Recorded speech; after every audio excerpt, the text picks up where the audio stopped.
Bismillahirrahmanirrahim. Assalamu alaikum. This is Mithil Hanji. We are batch 8. Hope so guys all of you are fine. So आज का जो मेरा topic है what is ACOS and how we can reduce it and how we can calculate it. So let's start. ACOS mean advertising cost of sales and it described as percentage of sales spent on advertising. So we can also say as how much you spend on advertising per dollar of revenue you make. कि आपने कितने dollar खर्च किए हैं advertising पे। तो इसको हम जो कैलकुलेट करते हैं फार्मूला से वो है टोटल स्पेंड एड पे जो हम स्पेंड करते हैं and total sale over total sale.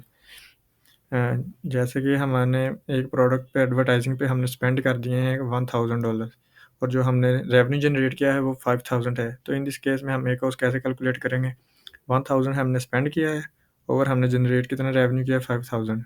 तो हम इसको डिवाइड कर देंगे और मल्टीप्लाई बाय 100 करेंगे क्योंकि हमने एक कॉस्ट परसेंटेज में फाइंड आउट करनी होती है। तो जो टाइप्स हैं ACOS की वो दो हैं, break even ACOS and targeting ACOS। Break even ACOS में वो कॉस्ट होती है ACOS होती है जिसमें हम जितना भी प्रॉफिट मार्जिन हम अर्न कर रहे हैं उसको सबको एडवर्टाइजिंग पे स्पेंड कर देना है।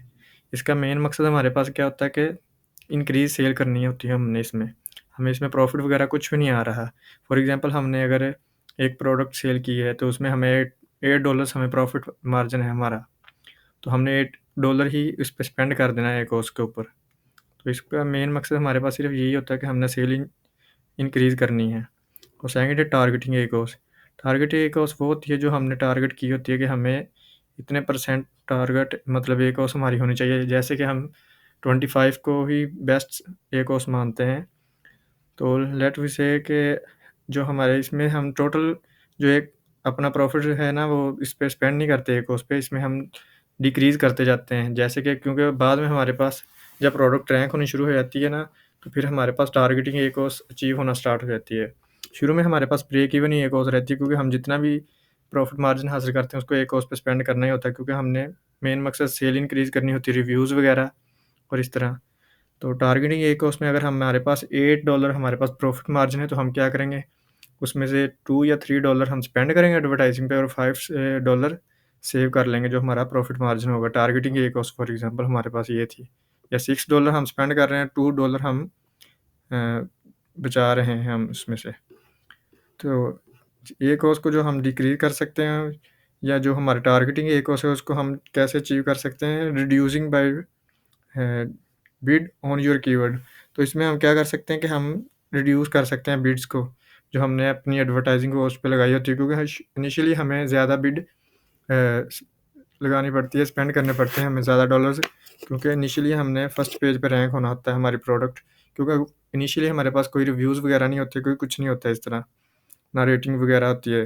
तो इसलिए हमने ज़्यादा बिड का इस्तेमाल करते हुए अपनी प्रोडक्ट को फर्स्ट पेज पे रैंक करवाना होता है। तो बाद में जैसे-जैसे हमारी प्रोडक्ट रैंक होना शुरू हो जाती है, रिव्यूज़ वगैरह मिलते हैं, तो हमने बाद में क्या करना है कि बिड को डिक्रीज़ करना होता है। और सेकंड नंबर पे इंक्रीज़ द कन्वर्सेशन। तो कन्वर्सेशन में हमारे पास जो चीज़ें आ जाती हैं, उसमें प्राइस है, रिव्यूज़ है, रेटिंग है। तो क्योंकि हमारे पास रिव्यूज़ होंगे, रेटिंग्स वगैरह होगी, तो इसमें हमारी प्राइस भी अगर देखी जाएगी कि किस प्राइस में हमारे कंपैटिटर सेल कर रहे हैं और हम किस प्राइस पे सेल आउट कर रहे हैं। इसके बाद आती है लिस्टिंग क्वालिटी।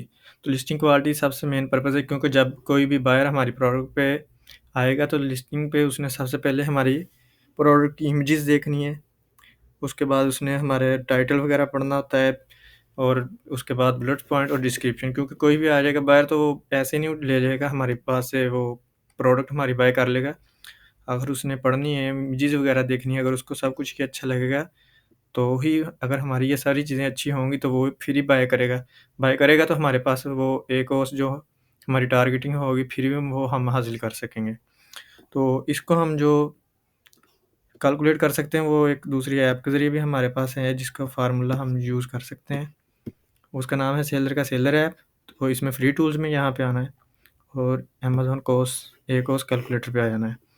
तो यहाँ पे उन्होंने बोला कि आप अपनी जो प्रोडक्ट है उसका ऐसा ना इधर पेस्ट कर दें। तो लेट से हमारी प्रोडक्ट ये थी, तो हम क्या करेंगे यहाँ से इसका एसएन कॉपी करते हैं और यहाँ पे पेस्ट कर देते हैं। हम यहाँ पे एस्टिमेटेड की कॉस्ट पे क्लिक कर देते हैं। तो ये देखें हमारे पास ये वो वाली हमारे पास जो हमने जिसका एसन लिया है उसी प्रोडक्ट की एक कॉस्ट फाइंड आउट करने लगा है। तो वो बता रहा है कि मैन्युफैक्चरिंग कॉस्ट क्या है आपकी। जैसे ये वाली प्रोडक्ट हमारा हम $17 में सेल आउट कर रहे हैं, तो हमारी मैन्युफैक्चर कॉस्ट अगर फॉर एग्जांपल हम यहाँ पे लगा देते हैं $5 और हमारी जो शिपिंग की ओवरसीज की कॉस्ट है वो हम कर देते हैं यहाँ पे $2। तो हमारा प्रॉफिट मार्जिन ये हम अपनी मर्ज़ी से भी सेट आउट कर सकते हैं। तो अगर फॉर एग्जांपल हम 30% पे रखते हैं तो वो बता रहे हैं कि आपको प्रॉफिट पर यूनिट पे हमें जो इस पे यूनिट पे हमें डॉलर बच रहा है वो 5.96 है। तो टारगेटिंग ए कॉस्ट अगर हमारे पास टारगेट ए कॉस्ट 5.08% होगी तो ही हम ये इतनी प्रॉफिट मतलब हम गेन कर सकेंगे अपना, जिसे टारगेटिंग ए कॉस्ट कह सकते हैं। तो अगर ब्रेक इवन ए कॉस्ट अगर हमारे पास 35% अब हमारी ए कॉस्ट जा रही है अभी फ़िलहाल अगर फॉर एग्जांपल, तो हमें नो प्रॉफिट नो लॉस, जो भी हमारे पास आ रहा प्रॉफिट वो हम एडवर्टाइजिंग पे ही सेल करते जा रहे हैं, मतलब a cost advertising cost of sale. तो अगर हम ये वाली अचीव कर लेंगे टारगेटिंग ए कॉस्ट 5.08%, तो तब जाके हमारा टोटल प्रॉफिट जो होगा वो 5.96 होगा। तो जैसे पहले मैंने बता दिया था कि ब्रेक इवन ए कॉस्ट और टारगेटिंग ए कॉस्ट। ब्रेक इवन में तो हमारा जो जो भी हम जनरेट करते हैं प्रॉफिट उसी को स्पेंड करते जाते हैं अपनी प्रोडक्ट की एडवर्टाइजिंग पे। तो इससे हम जैसे कि अगर हम कोई इस पे 25% पे अगर हम यहाँ पे करना चाह रहे हैं कि हमारे प्रॉफिट मार्जिन 25% हो, तो फिर हमारी टारगेट एक कॉस्ट क्या होनी चाहिए, वो कह रहे हैं कि 10% ये होनी चाहिए और ब्रेक इवन 35.08। देख लें, हमें एक बाकायदा इसमें से कैलकुलेट कर सकते हैं। और ये सेलर ऐप के नाम से ये ऐप है, इसमें हम दूसरे भी कुछ मतलब फैक्टर्स वगैरह यूज़ कर सकते हैं जैसे कैलकुलेटर, कीवर्ड रिसर्च और बहुत सारे ऐसे ये फ्री में है हमारे पास टूल। तो उम्मीद करता हूँ कि आपको ये वीडियो पसंद आई होगी। Thanks for watching. अल्लाह हाफिज़।